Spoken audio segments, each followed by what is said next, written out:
Hello friends, MPSC combined group B group C याची आपण PYQ series आपण बघत आहोत. यामध्ये जनरल सायन्सची PYQ सिरीज आपण घेत आहोत आणि आजची जी प्रश्नपत्रिका आहे ती MPSC ग्रुप बी संयुक्त पूर्व परीक्षा 2021 ची आहे, जिची एक्झाम झाली होती 26 फेब्रुवारी 2022 रोजी.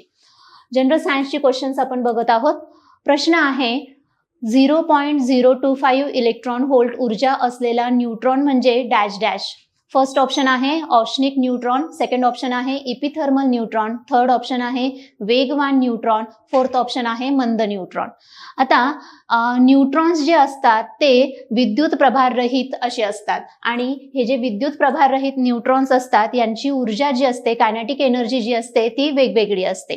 त्यांच्या कायनेटिक एनर्जीनुसार त्यांचे काय केले जात असतात, प्रकार केले जात असतात आणि त्यानुसारच त्यांच्या वेगवेगळ्या अभिक्रियांमध्ये कशा पद्धतीने ते रिॲक्ट होतात. त्याचबरोबर अणुभट्ट्यांमध्ये त्यांचा उपयोग हा सुद्धा काय होत असतो, त्यांच्या ऊर्जेनुसार डिफाईन होत असतो. मग जर आपण बघितलं तर एखादी अणुभट्टी आहे आणि त्यामध्ये युरेनियम 235 आहे, तर युरेनियम 235चं विखंडनातून न्यूट्रॉन्स तयार होत असतात.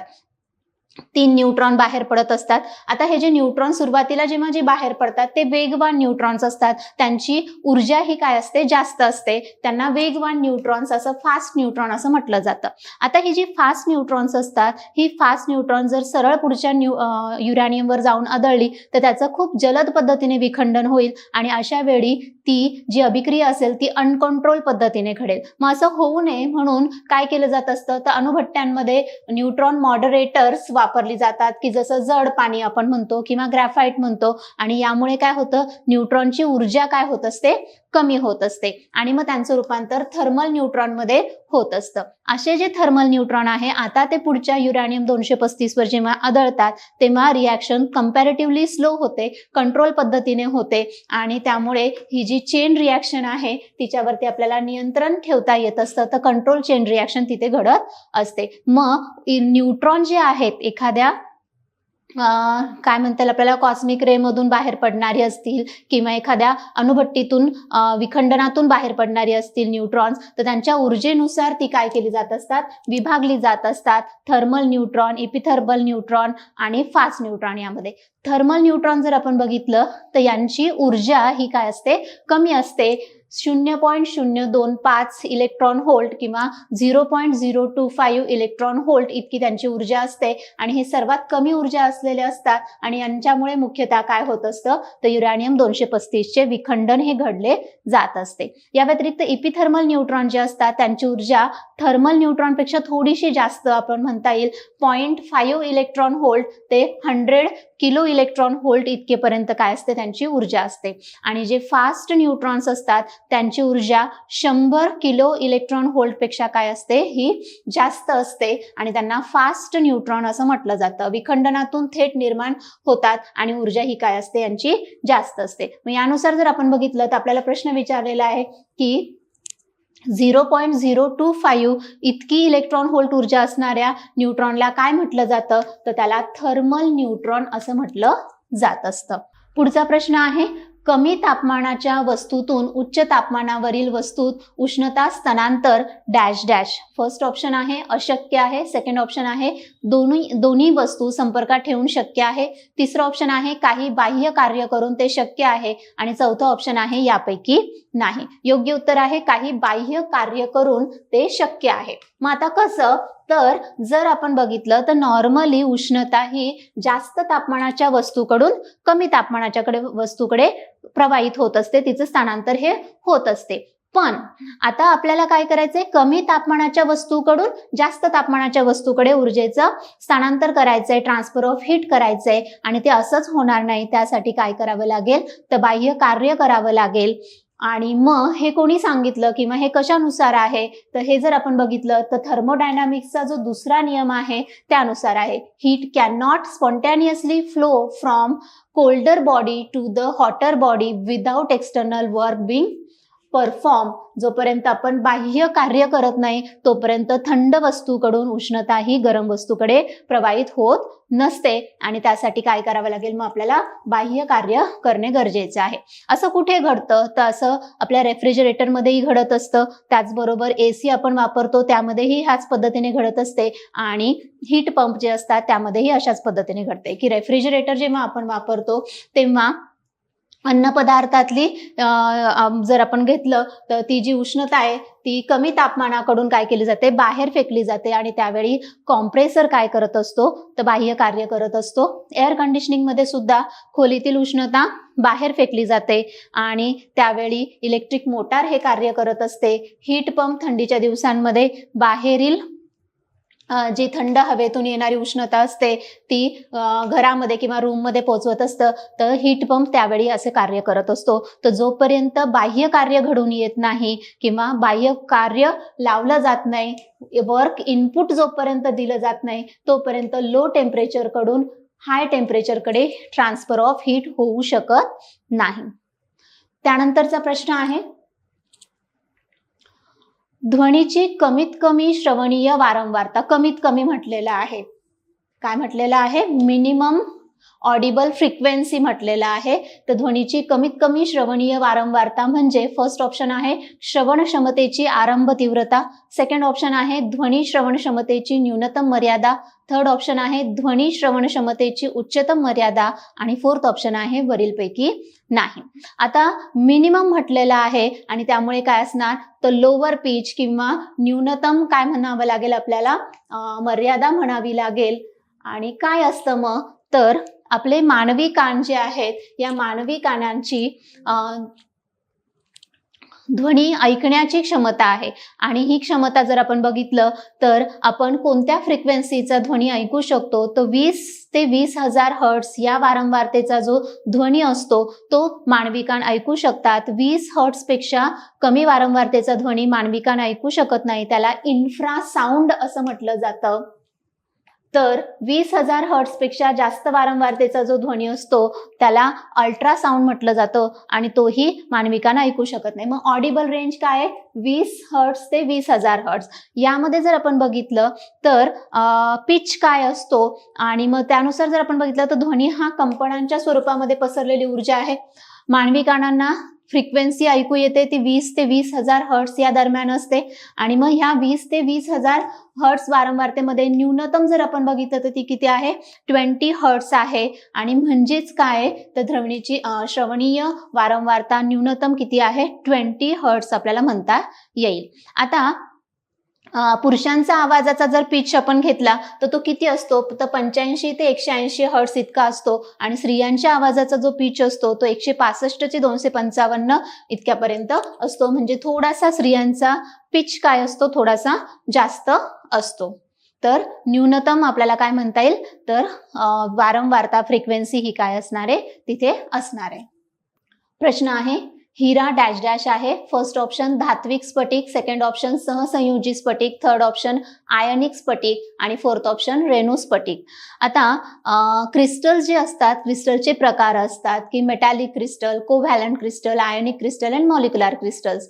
आपण जेव्हा डायमंड म्हणतो, हिरा म्हणतो, तर हिरा हा कार्बनचा बनलेला असतो आणि कार्बन मध्ये हिऱ्यामध्ये काय असतो, कोव्हॅलंट बॉन्ड असतो, सहसंयोज बंध असतो. या सहसंयोज बंधामुळे काय होणार आहे, तर हिरा हा काय असणार आहे, कोव्हॅलंट क्रिस्टल त्याला म्हटलं जाणार आहे. आता इथे जर आपण बघितलं तर हिऱ्यामध्ये एक कार्बन जो असतो तो इतर 4 कार्बनशी कोव्हॅलंट बॉन्डने काय झालेला असतो, बंध पावलेला असतो आणि त्यामुळे तिथे एक मजबूत बंध जोडला जात असतो. हिऱ्याची जी रचना असते त्याला टेट्राहेड्रल अरेंजमेंट म्हटलं जातं आणि एक 3D स्ट्रक्चर त्याला त्यामुळे काय होत असतं, प्राप्त होत असतं. या कोव्हॅलंट बॉन्ड आणि ह्या ज्या टेट्राहेड्रल स्ट्रक्चर आणि 3D स्ट्रक्चरमुळे काय होत असतं, तर हिऱ्यामध्ये हा जो स्ट्रॉंग बॉन्ड आहे त्यामुळे हिरा हा कठीण, त्याचबरोबर ट्रान्सपरंट आणि इलेक्ट्रिकल इन्सुलेटर अशा स्वरूपामध्ये काय करत असतो, गुणधर्म प्राप्त करून घेत असतो. तर डायमंड हा कशा प्रकारचा क्रिस्टल आहे, तर डायमंड हा कोव्हॅलंट प्रकारचा क्रिस्टल आहे, सहसंयोज प्रकारातील क्रिस्टल आहे. पुढचा प्रश्न आहे, डॅश डॅश मिश्र धातूचे उच्च सामर्थ्य ते वजन गुणोत्तर प्रामुख्याने विमान आणि ऑटोमोबाईल उद्योगांमध्ये वापर करण्याची शिफारस करतात. फर्स्ट ऑप्शन आहे हलक्या स्टीलच्या, सेकंड ऑप्शन आहे हलक्या टायटॅनियमच्या, थर्ड ऑप्शन आहे हलक्या तांब्याच्या, फोर्थ ऑप्शन आहे हलक्या ॲल्युमिनियमच्या. तर जर आपण विमान उद्योग, ऑटोमोबाईल उद्योग यामध्ये जर आपण बघितलं तर हलक्या ॲल्युमिनियमच्या मिश्र धातूंचे मुख्यतः काय केलं जात असतं, वापरण्याची शिफारस ही केली जात असते. आणि असं का, तर जर आपण ॲल्युमिनियम जर आपण बघितला तर सर्वात आधी तर अर्थच्या क्रस्टमध्ये सर्वात जास्त क्वांटिटीमध्ये आढळणारा जर धातू आपण बघितला तर तो ॲल्युमिनियम आहे. ॲल्युमिनियमची घनता जर आपण बघितली तर ॲल्युमिनियमची घनता सुमारे 2.7 ग्रॅम पर सेंटीमीटर क्यूब इतकी आहे, जी इतर धातूंच्या तुलनेने कमी आहे. ॲल्युमिनियमची हाय स्ट्रेंथ टू वेट असा रेशो असतो, म्हणजे त्याचं जे वजन आहे, डेन्सिटी कमी असल्यामुळे वजन कमी असतं आणि वजन आणि जो स्ट्रेंथ असतं त्याची जी सामर्थ्य आहे याचं प्रमाण काय आहे, जास्त आहे. तर वजनाच्या तुलनेने स्ट्रेंथ त्याची चांगली आहे. ॲल्युमिनियम वरती काय होत असतं, जेव्हा ऑक्सिडेशन होतं तेव्हा ॲल्युमिनियमच्या वरच्या बाजूला एक लेअर तयार होत असतो, ऑक्साईड लेअर तयार होत असतो. त्यामुळे आतलं ॲल्युमिनियम काय राहत असतं, प्रोटेक्ट राहत असतं. त्यामुळे अगदी खाऱ्या पाण्यामध्ये आणि त्याचबरोबर ओलसर वातावरणामध्ये सुद्धा ॲल्युमिनियम जास्त काळ टिकून राहतं. त्याच्यामध्ये करोजन रेझिस्टन्स आपल्याला बघायला मिळतो. उष्णता आणि विद्युत वाहकता त्यामध्ये आपल्याला बघायला मिळते. गुड थर्मल आणि इलेक्ट्रिकल कंडक्टिव्हिटी ॲल्युमिनियमची असते. यंत्रसामुग्री सुलभता त्याला खूप चांगल्या प्रकारे आकार देता येतो आणि त्यामुळे मशीन्समध्ये त्याला वापरणं काय होत असतं, शक्य होत असतं. या व्यतिरिक्त ॲल्युमिनियमला रिसायकल करता येतं, वारंवार त्याला रिसायकल करता येतं आणि म्हणून ॲल्युमिनियमला काय म्हटलं जात असतं, तर ग्रीन मेटल म्हणून सुद्धा ओळखले जात असते. तर विमान आणि ऑटोमोबाईल इंडस्ट्रीजमध्ये नॉर्मली ॲल्युमिनियमच्या मिश्र धातूंचा वापराला काय केलं जात असतं, रेकमेंड केले जात असते. पुढचा प्रश्न आहे, खालच्या वातावरणात हायड्रोकार्बन्स आणि नायट्रोजन ऑक्साईड यांमध्ये अभिक्रिया होऊन धुआर तयार होत असतो, स्मॉग तयार होत असतो. याच अनोन्य क्रियेत डॅश डॅश हे दुय्यम उत्पाद असतात. फर्स्ट ऑप्शन आहे फक्त ओझोन आणि अल्डिहाइड, सेकंड ऑप्शन आहे फक्त अल्डिहाइड आणि कीटोन, थर्ड ऑप्शन आहे फक्त अल्डिहाइड कीटोन पेरॉक्सी ॲसिटिल नायट्रेट आणि फोर्थ ऑप्शन आहे ओझोन अल्डिहाइड कीटोन आणि पेरॉक्सी ॲसिटिल नायट्रेट. तर योग्य उत्तर आहे ओझोन अल्डिहाइड कीटोन आणि पेरॉक्सी ॲसिटिल नायट्रेट म्हणजेच पॅन. आता मुळात धुआर काय असतं, तर धुआर जे आहे त्याला फोटोकेमिकल स्मॉग असं म्हटलं जातं किंवा कोणी त्याला धुरके असं सुद्धा म्हणतात. आता हे जे फोटोकेमिकल स्मॉग जे आहेत याच्यामध्ये दोन प्रकार आहेत किंवा स्मॉगचे दोन प्रकार आहे. एक आहे फोटोकेमिकल स्मॉग आणि एक आहे क्लासिकल स्मॉग. यामध्ये इथे जो प्रश्न आहे तो फोटोकेमिकल स्मॉग बद्दल आहे की नॉर्मली ट्रोपोस्फिअर मध्ये जर आपण बघितलं तर ट्रोपोस्फिअर मध्ये नायट्रोजनचे ऑक्साइड्स, त्याचबरोबर होलाटाईल ऑर्गॅनिक कंपाऊंड्स, हायड्रोकार्बन्स असे जर जास्त प्रमाणात असतील की जे हेवी व्हेकल्स असतात, डिझेल इंजिन असतात, यातून बाहेर पडणारे हायड्रोकॅरॉन्स, होलाटाईल ऑर्गॅनिक कंपाऊंड्स आणि नायट्रोजनची ऑक्साइड्स यांची अभिक्रिया होते सूर्यप्रकाशामध्ये आणि त्यातून काय होत असतं, तर हे जे प्रायमरी पोल्युटंट्स आहेत, मग हायड्रोकॅरॉन्स असेल किंवा होलाटाईल ऑर्गॅनिक कंपाऊंड्स असतील किंवा नायट्रोजनचे ऑक्साईड असेल, यांची अभिक्रिया होऊन सेकंडरी पोल्युटंट्स ही काय होत असतात, क्रिएट होत असतात. या सेकंडरी पोल्युटंट्समध्ये ओझोन असतं, अल्डिहाइड असतं, कीटोन असतं आणि पेरॉक्सी ॲसिटिल नायट्रेट असतं. कशा पद्धतीने हे तयार होत असतं, तर ओझोन जर आपण घेतला तर ओझोन स्ट्रॅटोस्फिअर मध्ये असेल तर तो आपल्यासाठी आवश्यक आहे, योग्य आहे. पण जर तो ट्रोपोस्फिअर मध्ये असेल तर ॲज अ तो पोल्युटंट आहे.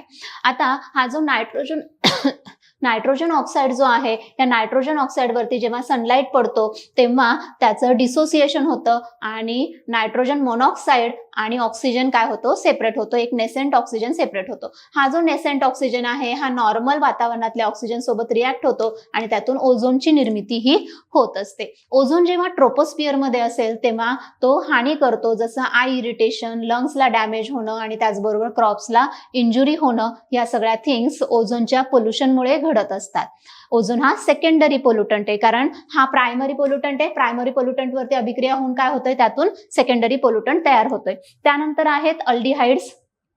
अल्डिहाइड्स कशातून तयार होत असतात, तर जे हायड्रोकार्बन्स असतात किंवा व्होलाटाईल ऑर्गॅनिक कंपाऊंड्स असतात डिझेल इंजिनमधून, हेवी व्हेकल्समधून बाहेर पडणारी, त्यांच्यावरती जेव्हा सनलाईट पडतो आणि त्यांचं ऑक्सिडेशन होतं तेव्हा त्यातून काय तयार होत असतं, अल्डिहाइड्स तयार होत असतात. आणि ही अल्डिहाइड्स सुद्धा टॉक्सिक असतात, विषारी असतात. त्यातून सुद्धा आय इरिटेशन हे होत असतं, लंग इरिटेशन होत असतं.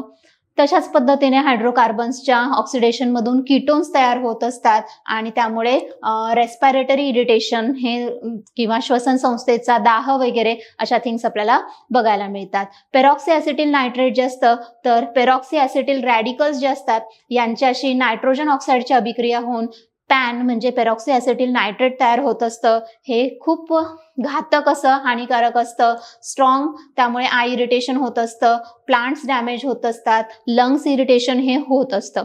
नॉर्मली फोटोकेमिकल स्मॉग हा ऑक्सिडेटिव्ह असा असतो आणि त्यामुळे तो काय असतो, जास्त प्रमाणात हानिकारक हा असतो. पुढचा प्रश्न आहे, अमिबा हा प्रोटोझोन प्राणी आहे कारण एक पेशीय प्राणी ज्यामध्ये उती आणि अवयव नाहीत. सर्व प्राण्यांमध्ये प्राचीन व सामान्य प्राणी. छद्मपादाचा वापर हालचालींसाठी करतो. आणि अंगावर छिद्रे असलेला प्राणी. वरीलपैकी कोणते विधान किंवा विधाने बरोबर आहेत किंवा आहे? ऑप्शन्स दिलेले आहेत. 1 फक्त अ, 2 फक्त अ आणि क, 3 फक्त अ, ब आणि क, 4 फक्त क आणि ड. आता जर आपण बघितलं ह्या विधानांचा विचार केला तर हो, अमिबा हा काय आहे, एक पेशीय प्राणी आहे, युनिसेल्युलर असा, विदाउट टिश्यू किंवा अवयव नसलेला असा प्राणी आहे. त्यामुळे विधान अ बरोबर आहे. सर्व प्राण्यांमध्ये तो प्राचीन आहे, प्रोटोझोन आहे, आदिजीवी म्हणून आपण त्याला ओळखतो, त्यामुळे हे विधान योग्य म्हणता येईल. पण अगदीच सायंटिफिकली करेक्ट आहे असं नाही म्हणता येणार, पण ओके, तो प्रोटोझोन आहे. प्रो म्हणजे आदिजीवी. त्यानंतर छद्मपादाचा वापर हालचालींसाठी करतो. हो, सीडोपोडिया जे असतात त्याचे जे वॉल असते त्याच्यामध्ये इरेग्युलर तो त्याचा शेप बदलत असतो आणि त्यातून काय होत असतं, सीडोपोडिया निर्माण होत असतात, तो हालचालींसाठी वापरत असतो. पण विधान ड जे आहे त्याच्या अंगावर छिद्रे असतात, तर हे चुकीचं आहे. पोरीफेरा वर्गातले जे किंवा संघातले जे प्राणी असतात त्यांच्या अंगावरती काय असतात, छिद्रे असतात. अमिबाच्या अंगावर छिद्रे नसतात. विधान ड काय आहे, अयोग्य आहे. मग अ, ब आणि क हे विधान योग्य आहे, म्हणजे पर्याय क्रमांक 3 काय असणार आहे, तर या प्रश्नाचं उत्तर असणार आहे की अमिबा हा युनिसेल्युलर आहे, प्रोटोझोन आहे, यामध्ये टिश्यूज नसतात, तो युकॅरियोटिक आहे. असा जो अमिबा आहे त्याचा हा जो भाग असतो याला सीडोपोडिया असं म्हटलं जातं, छद्मपाद असं म्हटलं जातं. आणि ह्या छद्मपादांचाच वापर तो काय करत असतो, तर हालचाली करण्यासाठी करत असतो. अमिबावरती छिद्रे नसतात. छिद्री काय, प्राण्यांमध्ये काय असतात, छिद्रे असतात. त्यानंतरचा पुढचा प्रश्न आहे, खालीलपैकी कोणती जोडी किंवा जोड्या वन्य प्राण्यांची नावे आणि वैज्ञानिक नावे या संदर्भात बरोबर आहे किंवा आहेत? अ, आशियाई सिंह, पॅन्थेरा लिओपर्सिका. ब, पट्टेरी वाघ, पॅन्थेरा टायग्रिस. क, भारतीय गेंडा, रायनोसिरस युनिकॉर्निस. ड, थामिन हरिण, सर्वस एल्दी.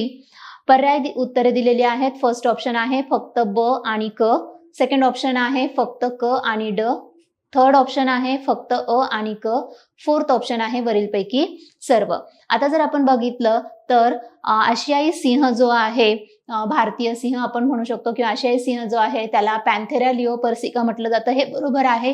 पट्टेरी वाघ, पॅन्थेरा टायग्रिस हे सुद्धा बरोबर आहे. आणि भारतीय गेंडा, रायनोसिरस युनिकॉर्निस हे सुद्धा बरोबर आहे. आणि थामिन हरिण म्हणजेच सर्वस एल्दी हे सुद्धा बरोबर आहे.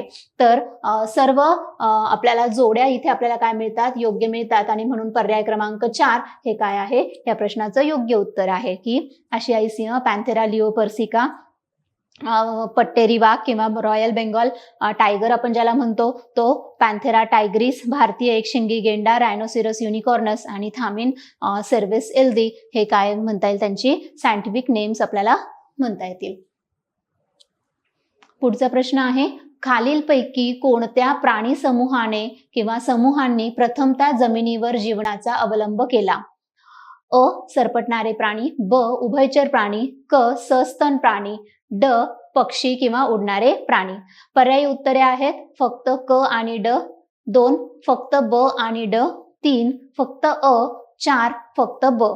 आता इथे जर आपण बघितलं तर सरपटणारे प्राणी हे पूर्णतः जमिनीवरती वास्तव्यास अनुकूलन झालेले आहे, पण उभयचर प्राणी जर आपण बघितले तर हे पाण्यात आणि जमिनीवरती राहतात. आणि मग त्यानुसार जर आपण बघितलं तर सर्वात आधी जमिनीवरती येणारे जर आपण म्हटलं तर ते कोण येतील? उभयचर प्राणी येतील, अॅम्फिबियन्स येतील. आणि मग त्यानुसार पर्याय क्रमांक 4 फक्त ब हे काय असणार आहे? ह्या प्रश्नाचं योग्य उत्तर आहे. आता उभयचर प्राणी जर आपण बघितलं तर उभयचर प्राण्यांचं वैशिष्ट्य आहे की यांच्यामध्ये श्वसनाचे 2 मार्ग असतात. पाण्यामध्ये असताना हे त्वचेमार्फत श्वसन करतात, तर जमिनीवरती असताना फुफ्फुसांमार्फत श्वसन करतात. यांचं हृदय 3 कप्प्यांचे असते, म्हणजे यांच्यामध्ये इनकम्प्लीट सर्क्युलेशन आपल्याला बघायला मिळते. त्याचबरोबर यांच्यामध्ये हायबरनेशन आणि एस्टिवेशन म्हणजे उन्हाळ्यातली निद्रावस्था आणि हिवाळ्यातील निद्रावस्था आपल्याला बघायला मिळत असते. तर असे उभयचर प्राणी जे आपण घेतलं तर फ्रॉग, टोड म्हणजे भेक, त्यानंतर सॅलमेंडर, सिसिलियन अशी जी उभयचर प्राणी आहे हे प्रथमतः पाण्यातून कुठे आलेली आहेत? जमिनीवरती आलेली आहेत. त्यामुळे योग्य उत्तर आहे उभयचर प्राणी. वनस्पतींची नैसर्गिक वर्गीकरण पद्धती कोणी शोधून काढली? फर्स्ट ऑप्शन आहे थिओप्रास्टस, सेकंड ऑप्शन आहे बेंथम व हुकर, थर्ड ऑप्शन आहे कार्ल लिनायस, फोर्थ ऑप्शन आहे जी.एम. स्मिथ यांनी. तर योग्य उत्तर आहे बेंथम आणि हुकर.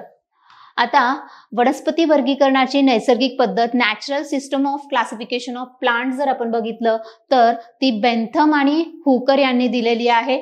यांच्या आधीही नॅचरल सिस्टम ऑफ क्लासिफिकेशन जर आपण बघितलं तर जेनेरा प्लॅन्टॅरम नावाच्या पुस्तकामध्ये ज्युसी यांनी ती पब्लिश केलेली होती. तिच्यामध्ये सुधारणा घडवून आणल्यात बेंथम आणि हुकर यांनी, आणि त्यातून त्यांनी वनस्पती वर्गीकरणासाठी नॅचरल सिस्टम ऑफ क्लासिफिकेशन सांगितली की ज्यामध्ये एकापेक्षा जास्त गुणधर्मांच्या आधारे वनस्पतींचं वर्गीकरण केलं जातं, ज्यामध्ये फुलांची रचना, बीजधारणेची पद्धत, अंडाशयाची स्थिती यावर आधारित असं काय केलं जात असतं? वनस्पतीचे वर्गीकरण केले जात असते. इतर ऑप्शनचा जर विचार केला तर थिओप्रास्टस यांना फादर ऑफ बॉटनी म्हणून ओळखलं जातं. त्यांनी सर्वप्रथम कृत्रिम पद्धतीने वनस्पतींचे वर्गीकरण केले होते, रोपटं, झुडूप, वेली आणि वृक्ष अशा प्रकारांमध्ये. तर कार्ल लिनियस यांना फादर ऑफ मॉडर्न टेक्सॉनॉमी म्हणून ओळखले जाते. कार्ल लिनियस यांनी सजीवांना नाव देण्याची द्विपाद नाम पद्धत सांगितलेली. तर जी.एम. स्मिथ यांच्याबद्दल जर बोलायचं झालं तर त्यांनी अल्गल क्लासिफिकेशन सांगितलेलं आहे. त्यांनी फ्लावरिंग प्लांट्स किंवा वनस्पतींच्या नॅचरल सिस्टम बाबत कोणतेही कार्य केलेले नाही, त्यांनी शैवालांच्या वर्गीकरणाबाबत कार्य केलेले आहे. तर योग्य उत्तर आहे natural system of classification for the plants जर कोणी दिलेली आहे तर उत्तर आहे बेंथम आणि हुकर यांनी. त्यानंतरचा प्रश्न आहे खालीलपैकी कोणता कारक जीव गव्हावरील तांबेरा रोगासाठी कारणीभूत आहे? फर्स्ट ऑप्शन आहे पक्सिनिया ग्रॅमिनी ट्रिटिकाय, सेकंड ऑप्शन आहे झॅन्थोमोनास सिट्राय, थर्ड ऑप्शन आहे पक्सिनिया पर्पुरिया, फोर्थ ऑप्शन आहे प्लाझ्मोपोरा व्हिटिकोल. योग्य उत्तर आहे पक्सिनिया ग्रॅमिनी ट्रिटिकाय. आता गव्हावरती जर आपण म्हटलं तांबेरा रोग जो आहे तो पक्सिनिया ग्रॅमिनी ट्रिटिकाय नावाचा जो बुरशी आहे, फंगस आहे, यामुळे होत असतो. हा एक प्रकारचा रस्ट, त्याला व्हीट रस्ट पण म्हटलं जातं, स्टेम रस्ट पण म्हटलं जातं, की गव्हाची जी खोडं असतात त्यावरती काय होत असतं तर रस्ट तयार होत असतो आणि त्यामुळे अर्थातच उत्पादनावरती परिणाम हा होत असतो. तर पक्सिनिया ग्रॅमिनी ट्रिटिकाय हे काय असणार याचं योग्य उत्तर आहे. या व्यतिरिक्त झॅन्थोमोनास सिट्राय जर आपण म्हटलं तर लिंबूवरती सिट्रस कॅन्कर नावाचा जो आजार असतो त्या लिंबूवरच्या सिट्रस कॅन्कर नावाच्या आजाराचा कारणीभूत असणारा जो जीवाणू आहे तो झॅन्थोमोनास सिट्राय आहे. त्यानंतर आहे पक्सिनिया पर्पुरिया, ज्यामध्ये ज्वारी स्वार्गम जे आहे ज्वारीचा रस्ट रोगाशी हे संबंधित आहे. त्यानंतर प्लाझ्मोस्पोरा व्हिटिकोला, द्राक्षावरील डाउनी मिल्ड्यू नावाचा जो आजार असतो डाउनी मिल्ड्यू ऑफ ग्रेप्स त्याच्याशी हा संबंधित आहे. तर गव्हावरचा तांबेरा आजार जर आपण म्हटला तर पक्सिनिया ग्रॅमिनी ट्रिटिकाय यामुळे होत असतो. पुढचा प्रश्न आहे, शेतीमध्ये भूगर्भातील भूजल खालीलपैकी कोणत्या घटकामध्ये पाझरते? फर्स्ट ऑप्शन आहे कालवे, सेकंड ऑप्शन आहे विहीर, थर्ड ऑप्शन आहे तलाव आणि फोर्थ ऑप्शन आहे टाकी. तर योग्य उत्तर आहे विहीर, सिंकिंग वेल्स, ज्याला आपण म्हणतो की जर आपण शेतीमध्ये भूजल मिळवण्याची जर आपण एक मुख्य पद्धत जर बघितली तर त्यामध्ये विहीर, बोरवेल, ट्यूबवेल यांचा समावेश हा होत असतो आणि अर्थातच विहिरीतून मिळणारे पाणी हे काय केले जात असते, सिंचनासाठी वापरले जात असते आणि जे बऱ्याचदा आपण जर घेतलं तर वर्षभरासाठी त्याचं नियोजन हे केलं जात असतं किंवा पर्जन्यमान कमी आहे अशा ठिकाणी मुख्यतः विहीर हा मुख्यतः काय असतो, शेतीसाठी पाण्याचा स्रोत हा असतो. त्यानंतर पुढचा प्रश्न आहे, खालीलपैकी कोणते कोलेस्टेरॉल हे चांगले कोलेस्टेरॉल म्हणून ओळखले जाते? फर्स्ट ऑप्शन आहे एलडीएल कोलेस्टेरॉल, सेकंड ऑप्शन आहे व्हीएलडीएल कोलेस्टेरॉल, थर्ड ऑप्शन आहे एलडीएल व व्हीएलडीएल कोलेस्टेरॉल आणि फोर्थ ऑप्शन आहे एचडीएल कोलेस्टेरॉल. योग्य उत्तर आहे एचडीएल कोलेस्टेरॉल. हाय डेन्सिटी लिपोप्रोटीन्सला गुड कोलेस्टेरॉल म्हणून ओळखले जात असते. आता एलडीएल, एचडीएल, व्हीएलडीएल हे काय असतं, तर एलडीएल म्हणजे असतं लो डेन्सिटी लिपोप्रोटीन्स. एलडीएल म्हणजे असतं लो डेन्सिटी लिपोप्रोटीन्स, तर एचडीएल म्हणजे असतं हाय डेन्सिटी लिपोप्रोटीन्स. आता हे जे फॅट्स आहेत किंवा हे जे लिपोप्रोटीन्स आहेत, लो डेन्सिटी लिपोप्रोटीन्स आणि हाय डेन्सिटी लिपोप्रोटीन्स दोन्हीही आपल्या शरीरासाठी आवश्यक आहे, पण त्यांचं संतुलन, त्यांचं बॅलन्स आणि आहारातील त्यांचे प्रमाण हे काय करत असतं, तर त्यानुसार त्यांच्या आपण तुलना करतो किंवा त्यानुसार आपण त्यांना कन्सिडर करत असतो की यामध्ये जर लो डेन्सिटी लिपोप्रोटीन्स आहारात जास्त प्रमाणात असतील, साधारण 130 मिलीग्रॅम पर डेसिलिटर पेक्षा जर ती आहारामध्ये जास्त असतील वगैरे, तर त्यावेळी नक्कीच ते काय करतात, हानी पोहोचवत असतात आणि मग ते हे जे लो डेन्सिटी लिपोप्रोटीन्स असतात हे कोलेस्ट्रॉल कॅरी करतात लिव्हर कडून बॉडी टिश्यू पर्यंत. बऱ्याचदा हे रक्तवाहिनीच्या आतमध्ये साचत जातात आणि त्यामुळे अथेरोस्क्लेरोसिस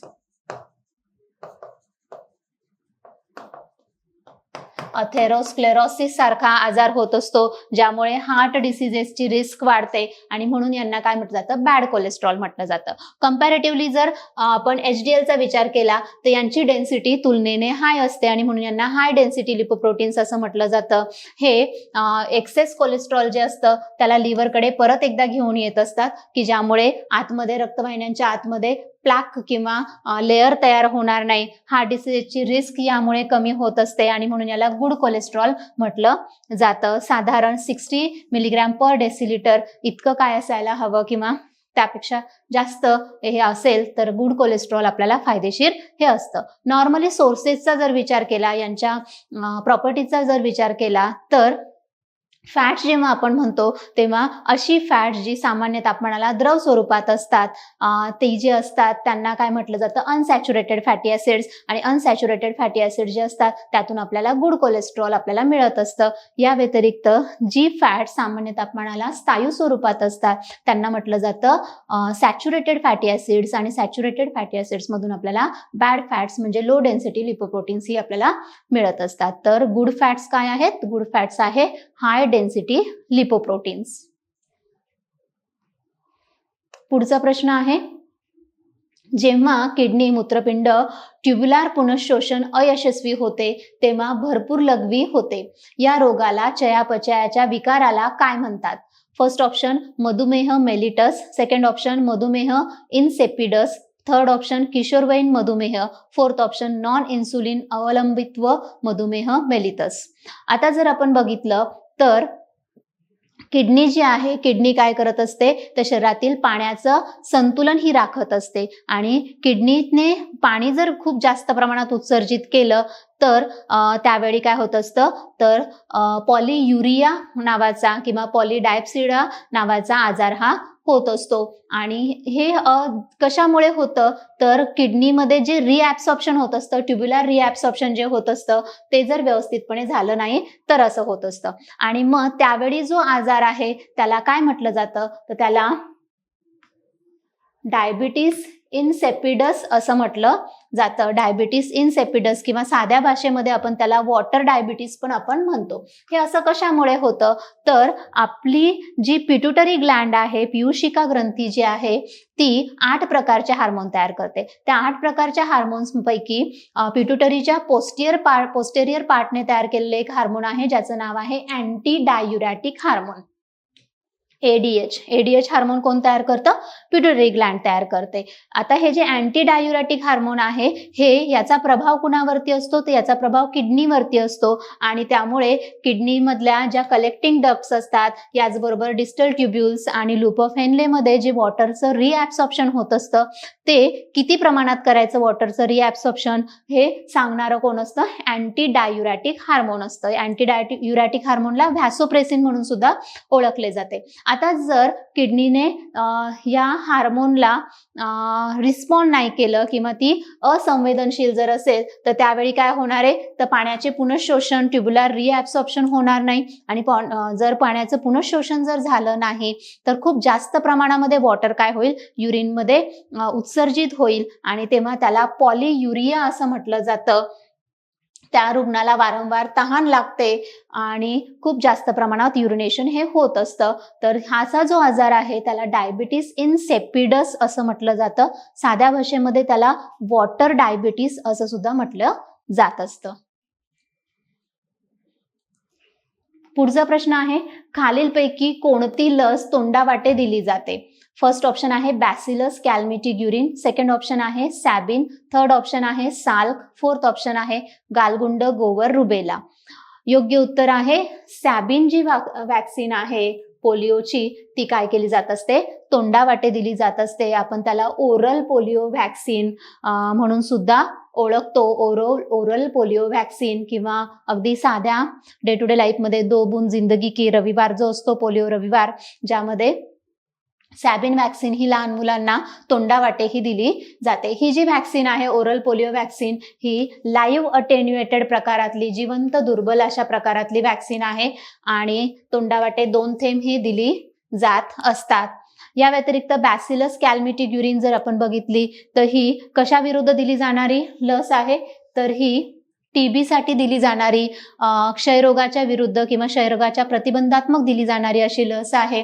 आणि ती कशी दिली जात असते, ते इंट्राडर्मल इंजेक्शन्सच्या स्वरूपामध्ये ती दिली जात असते. साल्क व्हॅक्सिन जी आहे ही इनॅक्टिव्हेटेड पोलिओ व्हॅक्सिन आहे, जिला IPV असं म्हटलं जातं. ही जी व्हॅक्सिन आहे ही इंट्रामस्क्युलर दिली जाते. ही पण पोलिओची व्हॅक्सिन आहे, इंट्रामस्क्युलर दिली जाते. MMR जी लस आहे ही मीजल्स, मम्स अँड रुबेला, गालगुंड, गोवर आणि रुबेलाची ही लस आहे ही सबक्युटॅनियस दिली जात असते. तर आपल्याला प्रश्न आहे तोंडावाटे दिली जाणारी लस कोणती, तर ओरल पोलिओ व्हॅक्सिन जिला सॅबिन असं म्हटलं जातं, ही लस काय केली जाते, तोंडावाटे दिली जाते. द युनिक अकॅडमी पुण्याच्या वतीने सरळ सेवा आणि कंबाईन या उद्देशाने एकत्रितपणे अभ्यास करण्याच्या उद्देशाने 15 जुलै 2026 पासून ऑफलाईनची बॅच त्या ठिकाणी लॉन्च करतोय. आणि याशिवाय जे विद्यार्थी मित्रमैत्रिणी महाराष्ट्रातून पुण्यामध्ये येणं शक्य नाहीये त्यांच्यासाठी विशेष अशी ऑनलाईन बॅच लॉन्च करतोय, जी 20 जुलै पासून सुरू होणार आहे. फक्त 9,999 रुपयांमध्ये आपण ही ऑनलाईनची बॅच त्या ठिकाणी लॉन्च करतोय, ज्याच्यामध्ये आपल्याला अभ्यासासाठीचा आवश्यक असणारे नोट्सचा सेट देखील त्याच्यामधून दिला जाईल. याशिवाय 10 महिन्यासाठी ही बॅच चालणार आहे. याच्यामध्ये प्रत्येक विषयासाठी स्वतंत्र शिक्षक त्या ठिकाणी फॅकल्टी उपलब्ध असतील. झालेल्या टीचिंग वरती ठराविक कालखंडाने आपण त्याची टेस्ट देखील घेणार आहोत. ऑफलाईन बॅच जी 15 जुलै पासून आपली सुरू होणार आहे ती आहे नारायणपेठेमध्ये शिवम कॉम्प्लेक्स बिल्डिंग नंबर 3 मध्ये पहिल्या फ्लोअरवरती आपली ही बॅच त्या ठिकाणी लॉन्च होणार आहे. खाली दिलेल्या नंबरवरती आपण जर कॉन्टॅक्ट केला तर माझे सहकारी आपल्याला याबद्दलची इत्तंभूत माहिती त्या ठिकाणी तुम्हाला देतील. धन्यवाद.